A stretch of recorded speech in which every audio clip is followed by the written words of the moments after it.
What is good, YouTube? Quinn Wade Basketball Analysis coming to y'all with a quick video. I wanted to let you guys know I got some new merchandise available, not just t-shirt anymore. I got different type of t-shirt, different type of shirts and logos that you can purchase on my spread shirt, and also hoodies now. We have expanded and added more to the channel and more merchandise for the brand. Thanks for supporting. It will be in the description and the links will be in the comment section below. Thanks for helping me and supporting the movement. Quinn Wade Basketball Analysis. I'm going to check out the video.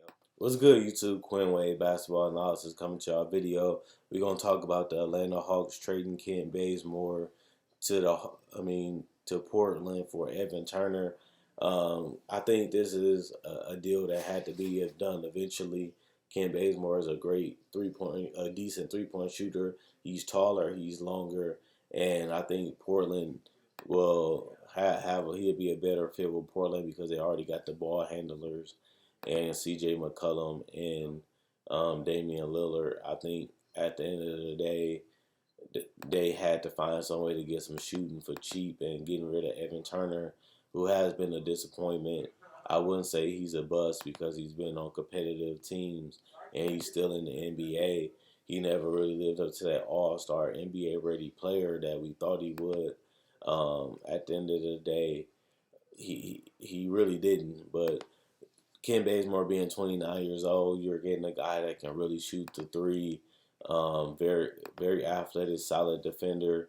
His contract is a little overpaid because he doesn't really put up $18 million of production. His field goal percentage wasn't that good, and he's been dealing with nagging injuries. And he basically lost his starting spot with the Hawks. He only played 24 minutes a game last season. Last year, he played 27. He gave you 40% from the field and 10 shots a game, 32% from three and 4.5 attempts, 72% from the free throw line, 3.9 rebounds, 2.3 assists, and 11.5 points a game, and one steal. When you look at Evan Turner, a guy that has been around the league for a long time, they feel like he can be something special. That's why they gave him the long-term contract. At the end of the day, I think Evan Turner making $17 million, he fits better with the Hawks because now they give somebody that can play with Trae Young, that can handle the ball, create shots for others, and he's a guard. But at the end of the day, I don't think they really need Evan Turner from the Hawks because you want the ball mainly in Trae Young's hands. You want him to be able to create and orchestrate the offense. But if he ever goes to the bench, you got somebody that can come in and run the offense, score the basketball, and play at a pace to keep a lot of people involved. But mainly, if I'm the Hawks, I want the ball in Trae Young's hand. I want to see him continue to develop. I want to continue to see him make his teammates better, continue to grow, and continue to get the chemistry with them because Trae Young has shown that he can be a good floor general. He's a pass-first player, but he's also a guy that's your primary decision maker, and you don't want him to be too far off from that. But he does need somebody that can give him a break, and that's something that they have in Evan Turner now. I think that's a good pickup for them. But you also see that having Cam Reddish and having DeAndre Hunter, they had a lot of guys like Prince and Baezmeore and Brembry. They had Allen Crabbe. They have a lot of shooting on this team. So losing Ken Baezmeore is not as bad as people think. Plus his defense has slid a little bit, and you can bring in your young players like Hunter and Reddish to really give you that length and that size and that athleticism at a cheaper price because at the end of the day they're on a rookie contract. So they're going to be able to be cheap wing players for the next couple years, and they can build chemistry as they're around the same age as Trae Young. And that's good because you want them to develop and be on the same page and continue to grow together so they can become great teammates. And with Cam Reddish being 6'8" and Hunter being able to play the 2, the 3, and the 4, they can really be a small ball team while still having perimeter defense if DeAndre Hunter and Cam Reddish do become great defenders on the NBA level. that could be very scary, being able to switch everything and being able to have size and speed and athleticism at the same time. And then having shooting around Trae Young, a guy that likes to probe and find holes in the defense. And with the floor being spaced out, it makes his job a lot easier because you can't really double team trap or really send any help to Trae Young because all he has to do is make the pass.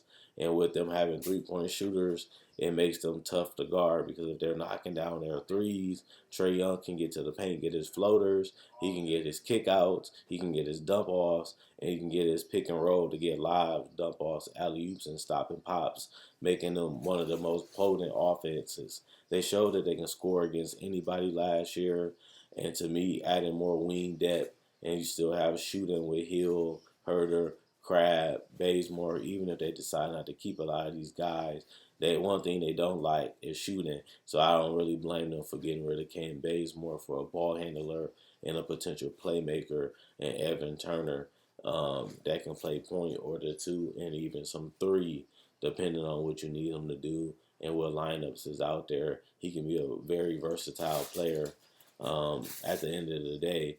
And when you look at Kid Basemore for the Portland Trailblazers, they ended up getting rid of Allen Crabbe to the Hawks. Now they got somebody that can play with Harkless, and he gives them size if they don't keep Rodney Hood because we don't know if they're going to be able to pay him. With them having Damian Lillard, Nurkic, and CJ under contract, they really got to watch who they can bring in. They still do have Aminu. They still have potential to keep Rodney Hood. They still have Nazir Little, who they just drafted, that can be a great wing defender that can switch and play multiple positions defensively. And now that they have Ken Basemore, it adds another shooter to a team that, personally, to me, needs the shooting.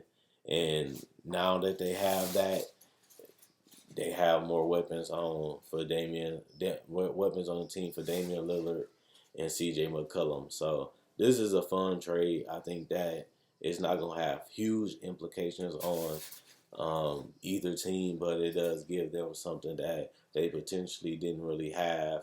As yeah, Alan Crabb is a shooter, but he doesn't have the size of Ken Bazemore, and he's not the defender that Ken Bazemore was. Even though they both can shoot threes, you want somebody that's versatile and that can bring a lot of things to the table.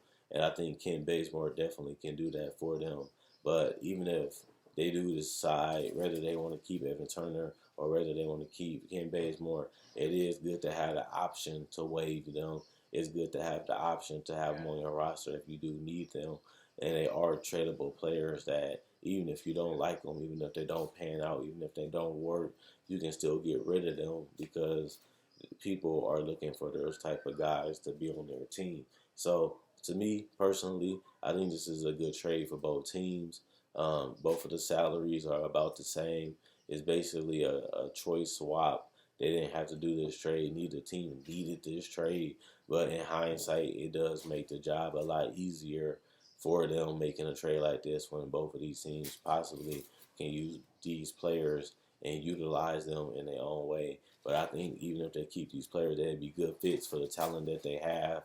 And at the end of the day, I think that's all that matters. So let me know what you guys think. Do you think this is a pointless trade? Do you think both teams should have made this trade? Do you think they needed a ball handler, Evan Turner, for Ken Bazemore is a good swap because they did need the extra ball handler, and Portland get a guy that can play the 2, 3, and some 4, and that's something that they really don't have all throughout the roster. While the Hawks have a bunch of shooters, they don't have a lot of decision maker and playmakers, and now they have one, Evan Turner, and they didn't really have to give up much because they already have length, size, and shooting from the draft and already on their roster. So it's a minor upgrade, a minor improvement for both teams, but it could be a big difference maker for them depending on if these guys do what they're great at and bring that to the table day one. And if they're not on these teams, they still tradable assets, and at worst you can waive them and somebody pick them up, and then they can go to the team that they want to go to. So to me, I think this is a decent trade, and I think that it does make sense. and I think that it could benefit both teams. Let me know what you guys think. Do you think this is stupid? Do you think it's pointless? Do you think it'll matter? Do you think it won't matter? Or do you think they're just trading just to trade? Whatever you feel, let me know in the comment section because I'll read every comment. But at the end of the day, we don't really know how this trade is going to work out. We don't even know if these guys are going to stay on the team long term. But to me, it is a good trade, and it is something that both team needs at the end of the day. So let me know what you guys think, and I'm basically out of here. And this trade happened so quick and it came out of nowhere, but it was something that both teams can use. Let me know what you guys think. Check out my Facebook page, analysisplayground.com. Link in the description, comment section below. Check out my website, analysisplayground.com. Link in the description, comment section below. Thanks for everybody that likes on Facebook. Thanks for everybody that likes the videos. Thanks for everybody that comments. I like the activity that you guys have shown. I answered comments that make sense, if that makes sense. And also, at the end of the day, if you like this video, check out my older videos on my channel. I have many playlists. I break down rookies. I break down players. I break down summer league. I do cover the draft, and I got a mock draft up already. Not only that, I do podcasts, and I also talk about the game of basketball, whether it comes to summer league, free agency, trade deadline, buyouts, and also I cover top 10 discussions and stuff like that. So you like this type of video, you like the NBA, check out my older videos and my playlists. I enjoy making these videos. You guys enjoy watching. I'm gone.